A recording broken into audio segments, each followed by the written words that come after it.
Hello everyone, welcome to my channel. आज हम इस वीडियो में बीएससी फर्स्ट सेमेस्टर केमिस्ट्री के यूनिट 2 केमिकल बॉन्डिंग पार्ट 1 का एक इम्पॉर्टेंट कॉन्सेप्ट, एक इम्पॉर्टेंट टॉपिक जालक ऊर्जा लेटाइस एनर्जी के बारे में डिटेल में डिस्कस करेंगे। बहुत इंपॉर्टेंट टॉपिक है, इंपॉर्टेंट कॉन्सेप्ट है बीएससी सेमेस्टर एग्जाम्स के लिए। सो उस अकॉर्डिंग आपको ये प्रॉपर रिटन नोट्स प्रोवाइड करूंगा हिंदी में, जो आपके सेमेस्टर एग्जाम के प्रिपरेशन के लिए बहुत हेल्पफुल होगा। एंड इस पर्टिकुलर वीडियो में जालक ऊर्जा क्या होता है, इसका बेसिक कॉन्सेप्ट समझेंगे।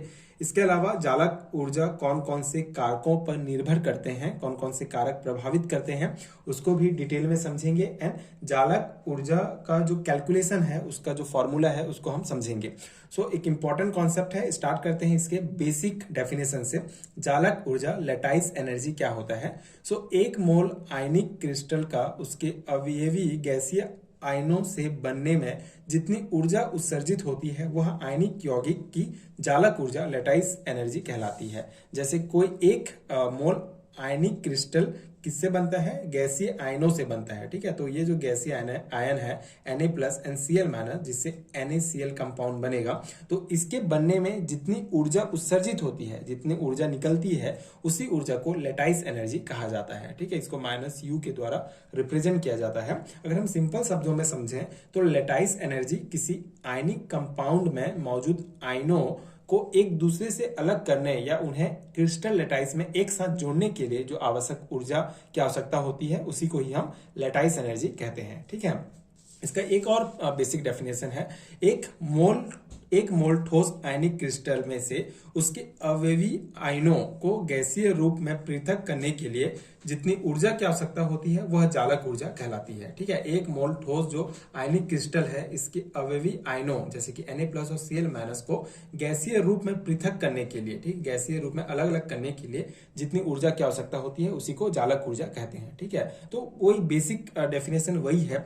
इसको आप इधर से उल्टा भी लिख सकते हैं, इधर भी लिख सकते हैं कि एक आयनिक क्रिस्टल बनने के लिए जो गैसीय आयन होते हैं, वो ठीक है, गैसीय आयन जो होते हैं उनको जोड़ते हैं। उसके बाद जो ये हमारा क्रिस्टल बनता है, इसमें जो एनर्जी निकलता है, उसी को लेटाइस एनर्जी कहते हैं। ठीक है, ये हो गया बेसिक इसका डेफिनेशन, बेसिक कॉन्सेप्ट। अब इसको प्रभावित करने वाले जो कारक है, उसको हम देखते हैं। उससे पहले देखिए, ये जो जालक ऊर्जा होता है, इसको किलो जूल प्रति मोल, ठीक है, किलो जूल प्रति मोल के द्वारा मापा जाता है। ठीक है, इससे मापा जाता है, इसका ये यूनिट है, ये आप ध्यान रखेंगे।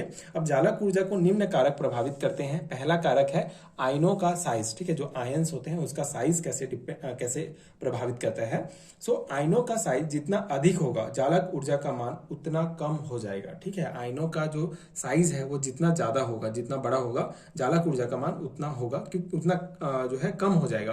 क्योंकि आयनों में क्योंकि जो छोटे आयन्स होंगे, तो छोटे आयन में आकर्षण बल अधिक होता है, जिससे लेटाइस एनर्जी बढ़ता है। और आयनों का अगर साइज जो है वो बड़ा हो जाएगा, तो उसमें जो आकर्षण बल होगा, ठीक है, जो फोर्स होगा, वो अट्रैक्शन फोर्स होगा, वो जो है कम हो जाता है अगर साइज बड़ा है, तो जिसके कारण जालक ऊर्जा का मान भी जो है वो कम हो जाएगा। ठीक है, ये एक पॉइंट ध्यान रखेंगे आप। यही कारण है कि CaCl की जालक ऊर्जा NaCl से अधिक होती है। ये एक एग्जांपल आप ध्यान रखेंगे। CaCl की जो जालक ऊर्जा है वो NaCl से अधिक होती है, क्योंकि CaCl का जो आयनों का साइज है वो छोटा होता है NaCl की तुलना में। ठीक है, तो ये एक पॉइंट हो गया हमारा। सेकंड है आयनों पर आवेश। आयनों पर आवेश, सो आयनों पर आवेश जितना अधिक होता है, जालक ऊर्जा का मान उतना ही अधिक होता है।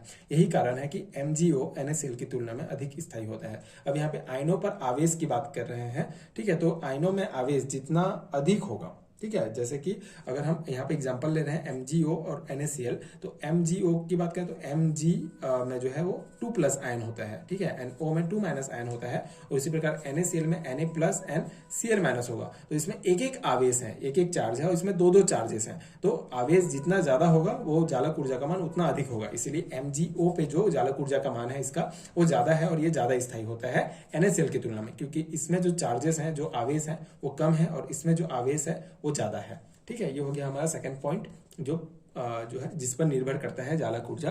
थर्ड है आयनों का इलेक्ट्रॉनिक विन्यास।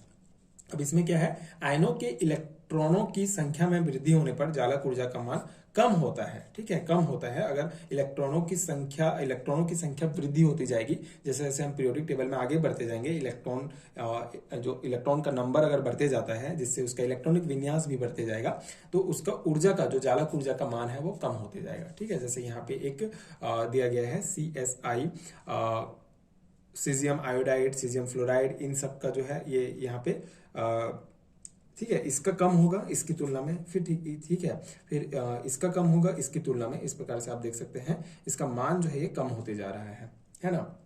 तो ये एक शो किया गया है, ये आप ध्यान रखेंगे। ठीक है, कि जैसे जैसे इलेक्ट्रॉनों की संख्या वृद्धि होगी, चालक ऊर्जा का मान जो है वो कम होता है। अब ये हो गया हमारा जो कारक प्रभावित करते हैं। अब यहाँ पे अगर हम चालक ऊर्जा की गणना की बात करें, तो चालक ऊर्जा की गणना हम बॉर्न हेबर साइकिल के द्वारा कर सकते हैं। बॉर्न हेबर साइकिल बहुत इंपॉर्टेंट कॉन्सेप्ट है, अगले वीडियो में हम डिटेल में इस कॉन्सेप्ट को समझेंगे। अभी आपको ये ध्यान रखना है कि चालक ऊर्जा की गणना हम गणना के लिए दो जो है मेन मॉडल का यूज करते हैं। एक तो बॉर्न हेबर साइकिल और दूसरा है स्थिर वैद्युत मॉडल, जो है इलेक्ट्रोस्टैटिक मॉडल। ठीक है, तो ये दो जो है मेन सोर्स है जिससे हम चालक ऊर्जा को गणना कर सकते हैं। यहाँ पर चालक ऊर्जा को कैलकुलेट करने के लिए एक फॉर्मूला दिया गया है, जो आप ध्यान रखेंगे, बहुत इंपॉर्टेंट फॉर्मूला है। इसी के द्वारा चालक ऊर्जा को कैलकुलेट कर सकते हैं। सो ये फॉर्मूला है N0 A Z plus Z minus upon R, और यहाँ पे ये ईटा -1 अपॉन ईटा। ठीक है, जहाँ पे हमारा N0 का मान होता है एवोगैड्रो स्थिरांक, जिसका मान है ये N0 क्या शो करता है, ये एवोगैड्रो स्थिरांक है, जिसका मान होता है 6.023 इंटू 10⁻23 मोल इनवर्स। ठीक है, इसके द्वारा ये जो है एवोगैड्रो स्थिरांक है। इसके अलावा ये जो ए है फॉर्मूला में, ये है मेडुलुंग स्थिरांक, और ये जो ईटा है ये शो करता है बोर्न स्थिरांक को, और यहाँ पे ये आर है हमारा अंतर नाभिकीय दूरी। ठीक है, इंटर न्यूक्लियर डिस्टेंस को शो करता है। तो इस प्रकार से हम इस फॉर्मूला के द्वारा चालक ऊर्जा का मान जो है हम कैलकुलेट कर सकते हैं।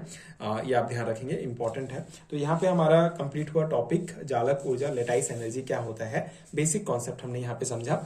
अगले वीडियो में हम बॉर्न हेबर साइकिल के द्वारा कैसे चालक ऊर्जा को कैलकुलेट करते हैं उसको डिटेल में समझेंगे। एंड आई होप कि ये वीडियो आपके लिए हेल्पफुल रहा होगा, ये कॉन्सेप्ट आपको समझ में आ गया होगा। ये पर्टिकुलर बीएससी सेमेस्टर एग्जाम्स के लिए नोट्स प्रोवाइड किया गया है। तो अगर आप बीएससी फर्स्ट सेमेस्टर के स्टूडेंट्स हैं एंड आपके सिलेबस में टॉपिक दिया गया है, तो डेफिनेटली ये वीडियो आपके लिए बहुत हेल्पफुल होगा।